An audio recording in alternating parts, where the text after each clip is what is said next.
त्रिदलं त्रिगुणाकारं त्रिनेत्रं च त्रयायुधं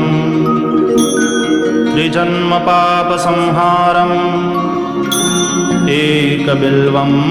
शिवार्पणम् त्रिशाखैर्बिल्वपत्रैश्च